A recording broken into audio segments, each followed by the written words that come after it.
Hello everyone. तो आज मैं उपस्थित हूँ आप लोगों के सामने एक मज़ेदार डिबेट के साथ, जिसमें बीजेपी प्रवक्ता शिवम त्यागी और सपा प्रवक्ता के बीच एक तीखी बहस हुई है, जिसमें शिवम त्यागी मेजोरिटी को लेके अपना पक्ष रखे हैं। बहुत मज़ेदार डिबेट है। और सपा के प्रवक्ता हैं वो भी अपना पक्ष रखे हैं। आप लोगों को किनका पक्ष ज़्यादा सही लगता है वो नीचे कमेंट करेंगे, लिखेंगे। तो चलिए फिर शुरू करते हैं। एक तो इनका नेता ऐसा है ऑस्ट्रेलियन रिटर्न अखिलेश यादव के, उनको कुछ पता नहीं और उनके प्रवक्ता तो उनसे भी बड़े हैं। प्लीज आप इनको बीच में रोकिए। मैं इनके बीच में बोला नहीं ना, अब एग्जांपल दे रहा हूं। इन्होंने जो बीच में इनको बीच में मत बोलिए, लाभ नहीं है। ऐसा अगर इसका कोई बात है, फर्जी डिग्री नहीं है, पर्सनल अटैक नहीं, तो वापस काय कर ली फिर। पर्सनल अटैक नहीं सुन। अभी पिछले चुनाव में अपने आप को ऑस्ट्रेलिया रिटर्न बताया था, इस बार वापस कर ली, दिखाया ही नहीं, फर्जी डिग्री। अब बोलने दीजिए। Thank you. इन्होंने जो आपके साथ मुसलमान अगर बहुसंख्यक हो जाएंगे तो इस देश को सोने की चिड़िया बना देंगे। नहीं, आप कहिए तो दोबारा सुनवा दें। बहुसंख्यक होगा कैसे? मैं सवाल तो ये है भाई, मैं कह रहा हूं सवाल क्या था, सवाल क्या था विवेक साइलेंस? मुसलमान रहता असम के मुख्यमंत्री ने कहा, असम के मुख्यमंत्री ने कहा कि असम में मुसलमान बहुसंख्यक हो जाएंगे 2041 तक अगर इसी रफ्तार से बढ़े तो। भाई बात असम से शुरू हुई थी। और अगर किसी स्टेट का मुख्यमंत्री ये कह रहा है, और वो किन संदर्भों में कह रहा है, वो कह रहा है कि इसमें बड़ी संख्या में घुसपैठिए हैं, अवैध नागरिक हैं और ऐसे लोग हैं, इस पर लगाम लगाने के संदर्भ में बात बताइए। आप उसको हिंदू मुसलमान कर दिए। क्या कश्मीर में मुसलमान बहुसंख्यक है कि नहीं? वो देश का हिस्सा है कि नहीं? अब लीजिए, अब अगर हम गोवा चले जाएं या हम केरला चले जाएं तो एक क्रिश्चियन कम्युनिटी आपको मिल जाएगी। जरा जल्दी से अबू आजमी का बयान सुना दीजिए, जरा विवेक साइलेंस को क्लैरिटी होना जरूरी है इसमें। आप हवाला देकर के कहते हैं कि 2041 में वो मेजॉरिटी में आ जाएंगे मुसलमान, इतनी आबादी जो अगर उनकी बात यह है कि मेजॉरिटी में आ जाएंगे, अगर उनका हवाला सही है तो भारतवर्ष की जनता को खुश होना चाहिए कि अगर मुसलमान मेजॉरिटी में आ गए ना तो भारतवर्ष को सोने की चिड़िया बना देंगे। सोने की चिड़िया कब कहा जाता था भारतवर्ष? किसके राज में कहा जाता था? ये सर्च कर लो आप।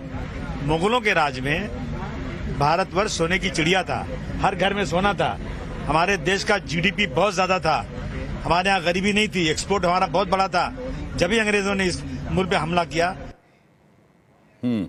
शिवम त्यागी, ये व्हाट्सएप फॉरवर्ड पढ़ के अबू आजमी जो ज्ञान दे रहे हैं कि हर घर में सोना था और हमारी जीडीपी क्या थी जरा पता करें। उनको नहीं पता होगा कि जीडीपी क्या थी, लेकिन वो ज्ञान दे रहे हैं ऐसे कि जैसे कि एक्सपर्ट है इकोनॉमिक्स। मैं बड़े सम्मान से कहना चाहता हूं कि राजनीति और खास तौर पर टेलीविजन पर जब कोई आए तो तैयारी करके आए। एक तो इनका नेता ऐसा है ऑस्ट्रेलियन रिटर्न अखिलेश यादव के, उनको कुछ पता नहीं और उनके प्रवक्ता तो उनसे भी बड़े हैं। प्लीज आप इनको बीच में रोकिए। मैं इनके बीच में बोला नहीं ना, अब एग्जांपल दे रहा हूं। इन्होंने जो बीच में, इनको बीच में मत बोलिए, कोई लाभ नहीं है। ऐसा अगर इसका कोई बात है तो फर्जी डिग्री नहीं है, पर्सनल अटैक नहीं, तो वापस काय कर ली फिर। पर्सनल अटैक नहीं सुन। अभी पिछले चुनाव में अपने आप को ऑस्ट्रेलिया रिटर्न बताया था, इस बार वापस कर ली, दिखाया ही नहीं, फर्जी थी डिग्री। अब बोलने दीजिए। Thank you. इन्होंने जो आपके सामने अभी वो भाजपा का पढ़ा, उस सारा का सारा मैनिफेस्टो भाजपा का है ही नहीं। कुछ भी झूठ बोल रहे हो। आपको प्रवक्तागिरी छोड़नी पड़ेगी, एफआईआर करनी पड़ेगी मुझे आप पर। ये बेकार की बातें कर रहे हैं। वहां पर चंद्रबाबू नायडू की है मैनिफेस्टो, पढ़ क्या है कीजिए बेकार में बातें। ये हटाना चाहिए। चैनल पर आकर कुछ भी कह देंगे, भला कोई बात है क्या? अरे वो चंद्रबाबू नायडू है भाई, वो भाजपा नहीं है। टीडीपी के साथ आप इनको रोकिए। एक मिनट विवेक साइलेंस, आपने जब बात कही आपको सुना गया ना। एक मिनट विवेक साइलेंस, ठीक है, नहीं आपकी बात सुनी गई ना। अब शिवम को बोलने दीजिए, मुझे मेरा समय मिले। अब आप मुझे ठीक है, नहीं आपका वक्त आएगा, आप काउंटर करिएगा, लेकिन अभी रुकिए। तोड़ दीजिए, झूठ मत बोलिए, गठबंधन तोड़िए, झूठ मत बोलिए। अब इनको रोकिए ना प्लीज। सरकार गिर जाएगी। आपस में बात नहीं करेंगे। हम लोग यहाँ ऑडियंस से मुखातिब हैं। एक मिनट, हम ऑडियंस के प्रति जिम्मेदार हैं, ऑडियंस से मुखातिब हैं। आपस में बात नहीं करेंगे, ऑडियंस को देखते हैं। विवेक साइलेंस ऐसे बहस आगे नहीं बढ़ पाएगी। हाँ शिवम, यही इनकी प्रॉब्लम है। तो मैं यही कह रहा हूं, पहली बात इन्होंने आते ही कहा कि भाजपा का मैनिफेस्टो है, इनको इतना मौलानाओं को इतनी तनख्वाह दे रहे हैं, मुसलमानों को कुछ नहीं दे रहे जी हम, और ना हमारे मैनिफेस्टो में। झूठ बोल रहे हैं ये आदमी बिल्कुल। और मैं मानता हूं ऐसे आदमी को तो पढ़कर आना चाहिए। टीवी पर आ जाता है उठकर पार्टी का पक्ष लेने, पता कुछ है नहीं। अब इनको रोकेंगे ना प्लीज। मैं नहीं बोला, कोई आगे बढ़िए, अपने समय बोले। अब आगे आता हूं। इन्होंने कहा कि भाई वो अबू आजमी कहते हैं कि अगर मुसलमान देश हो गया तो हम तो दुनिया के नंबर 1 देश हो जाएंगे। बंटाधार हो गया उन देशों का जहां जहां पर ये अतिक्रमण हुआ। पर्सिया ईरान हो गया, मेसोपोटामिया इराक हो गया, पाकिस्तान 1947 में जब आजाद हुआ, जब इस्लामिक कंट्री नहीं था, 1956 में आते आते उन्होंने अपने आप को इस्लामिक कंट्री कर दिया। अगर कश्मीर में ज्यादा हो गए तो वहां से हिंदुओं को भागना पड़ गया। अगर तमाम ऐसे उदाहरण मिलेंगे आपको कि जहां जहां इस तरह की स्थितियां बनी है, दिक्कत हुई।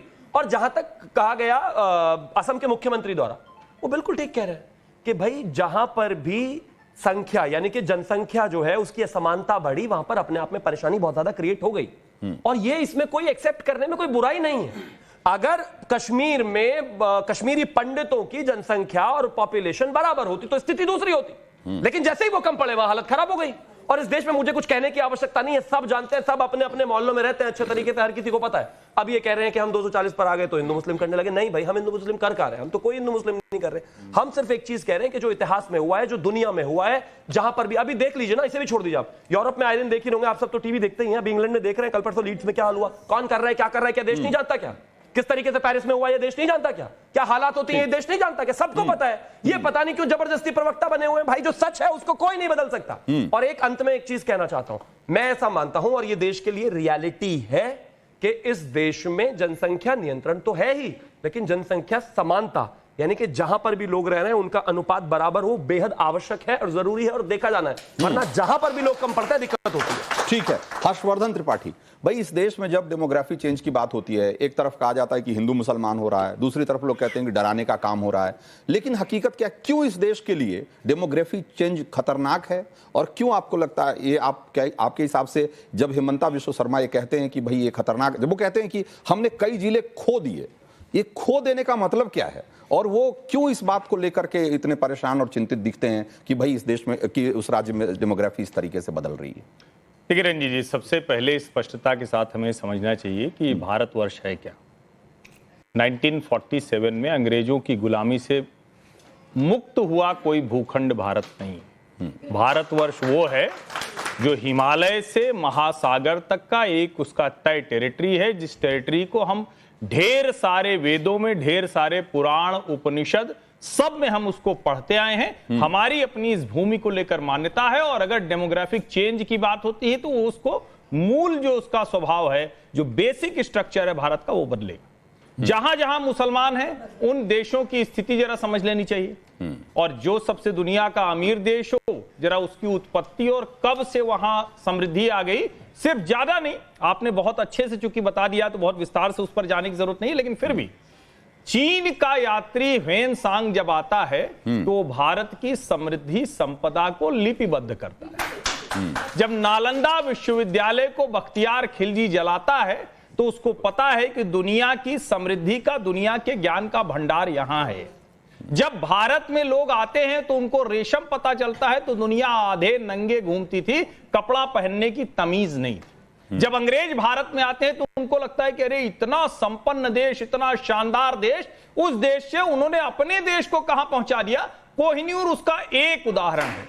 मुगल जब आए तो बाबर को जितने इतिहासकारों ने लिखा है उसकी शुरुआत यहां से होती है कि बाबर जब बड़ा हो रहा था तो उसको भारतवर्ष दिख रहा था, जहां की समृद्धि संपन्नता के किस्से व्यापारियों से, कारोबारियों से सुने थे। जितने लोग इस देश में आए वो सब के सब इस भूमि को लूटने, खसोटने आए। और अगर अबू आजमी ऐसा बेशर्म बयान देते हैं तो इसमें पार्टी लाइन नहीं होनी चाहिए थी। मैं फिर से कह रहा हूं और आग्रह कर रहा हूं, इसमें पार्टी लाइन नहीं होनी चाहिए थी। इसमें हर पार्टी को साथ आकर कहना चाहिए था, मुगल इस देश को बनाने नहीं, लूटने आए थे, बर्बाद करने आए थे, कुसंस्कृति देने आए थे। जितने तरह के नरक हैं वो सब इस देश में उनके साथ आए, अत्याचार करने आए थे। ये झूठ बोलना बंद करना चाहिए। बिल्कुल। तो आपके इस बयान पे तालियां बज रही है। मैं चाहूंगा कि आप क्या सोचती हैं जब ये अबू आजमी जैसे लोग ये कहते हैं कि एक बार उनको दीजिए माइक, फिर उसके बाद आपके पास आते हैं। हाँ, कि जब ये कहते हैं कि भाई भारत सोने की चिड़िया मुगलों के समय था और हम फिर से बना बहुत देसी सी बात है। जिसके घर में दाने उसकी चिड़िया क्यों जाए कमाने? दाने तो यहाँ थे, उड़ उड़ कर कौन आए? मुगल आए। यहाँ आकर जब दाने भर गए तो वो क्या कह रहे हैं? बड़े शर्म की बात है। लेकिन यहाँ मैं एक सेंटेंस और कहूंगी, हम क्यों महाराणा प्रताप की माँ को भूल जाते हैं? हम क्यों शिवाजी की माँ को भूल जाते हैं? क्यों अपने बच्चों को डराते हैं ऐसा होगा तो ऐसा होगा? उनको क्यों उस काबिल नहीं बनाते? उस समय में शिवाजी ने कहां से कहां तक पताका फहराई थी, आपको सबको याद होगा। शिवाजी का क्या कहना था? सिर सलामत तो पगड़ी अनेक। लेकिन हमारा राजपूत क्या कहता था, हमेशा जान दे देंगे, सर धड़ से अलग कर देंगे। हमें अपने बच्चों को क्या सिखाना है? सर सलामत तो पगड़ी अनेक, लेकिन सर को सलामत रखने के लिए खुद को मजबूत करना है।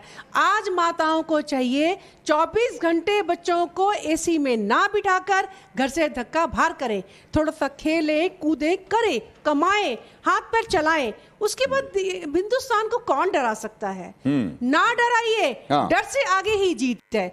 आपसे मैं कहूंगी मुस्लिम आबादी 14% नहीं 17% है। ठीक है, हाँ ठीक है। तो हाँ, आपको अब्बू आजमी साहब एक छोटा सा किस्सा सुना देती हूँ। हाँ जल्दी में जरा। हाँ जल्दी बोल रही। औरंगजेब को बहुत अच्छा सुलह कुल की नीति से मुगल साम्राज्य मिला था। आए लुटेरे थे लेकिन मिला था। उन्हें शौक चढ़ा कि पूरे हिंदुस्तान को हम इस्लाम में बदलेंगे। आलमगीर जिंदा पीर भीड़ लेकर के चल दिए। हुआ क्या, दक्षिण भारत तक गए लेकिन लौट के वो इंसान यहाँ नहीं आ सकता। औरंगाबाद में जब उसकी मृत्यु हुई है, आंख खुली हुई थी। सारा का सारा दक्षिण भारत सिमट चुका था, उत्तर भारत लौट नहीं पाया था। मराठों के ढोल बज रहे थे और औरंगजेब की जान जा रही थी। इकलौती बेटी उसके पास बैठी हुई थी। ये देश जो है पाकिस्तान को देख लीजिए, इकट्ठे होकर गए थे कि हम इस्लामिक हैं, हम एक शानदार देश बनाएंगे, भारत से अधिक शक्तिशाली देश बनाएंगे। आज क्या हालत है, रोटी को तरस रहे हैं। ये शस्य श्यामला धरती थी, यहाँ पर आए थे, इसको देख कर आए थे, कमाने के लिए आए थे। वहां रोटी नहीं थी, सूखा था। ईरान में मैं रह चुकी हूँ। ईरान बहुत अच्छा देश था। 1400 साल पहले वहां पर इस्लाम आया, शियाइज्म, शिया उन्होंने अपने आप को कहा। लेकिन जोरास्ट्रियन ने इस्लाम स्वीकार नहीं किया, वो किसी भी तरह से भारत आ गए। आज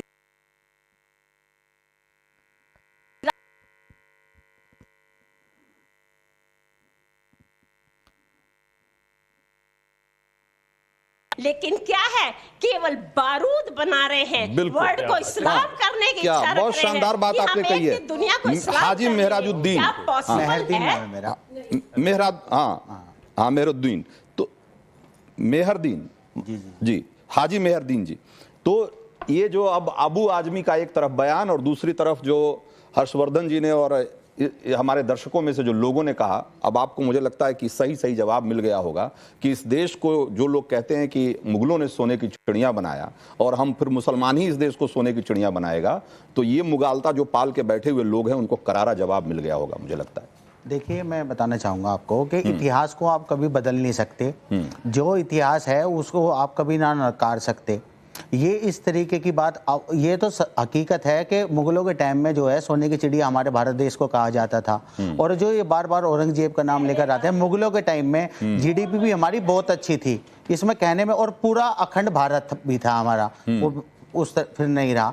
और मैं दूसरे हेमंत बिस्वा शर्मा साहब के जो है बयान पे जाना चाह रहा हूँ कि वो कह रहे हैं कि 40% वहाँ पर जो है अगर ये हो जाएगा तो वहाँ पर जो है परिवर्तन हो जाएगा। वो झूठों के सरदार हैं। वो इस तरीके की जो बात करते हैं उनका पूरा फास्ट चेक जो है हमारे बैरिस्टर साहब ने पूरी प्रेस कॉन्फ्रेंस करके बताया कि आपके बैरिस्टर साहब भी कह रहे थे कि भाई मुसलमान बहुसंख्यक हो जाएंगे तो क्या हो जाएगा, क्या हो जाएगा भाई, हमने बता तो दिया। और यहाँ के बैठे हुए सारे लोग बता रहे हैं कि जहां जहां मुसलमान बहुसंख्यक हुए वहां क्या क्या हुआ। और इस देश में भी एक स्टेट जहां की बहुसंख्यक है मुसलमान, जम्मू और कश्मीर, वहां कश्मीरी पंडितों के साथ क्या हुआ, वो इस देश का इतिहास गवाह है। देखिए जी, असम उसका वो इतिहास गवाह है ना उसका, मेहरुद्दीन जी। सुनिए, नहीं उस पर बात करिए ना। जब वो वैसे कहते हैं कि तो क्या हो जाएगा, सर आप सिर्फ क्या हो जाएगा कह देने से नहीं होगा। आप जो कहे मैं वो बोलना शुरू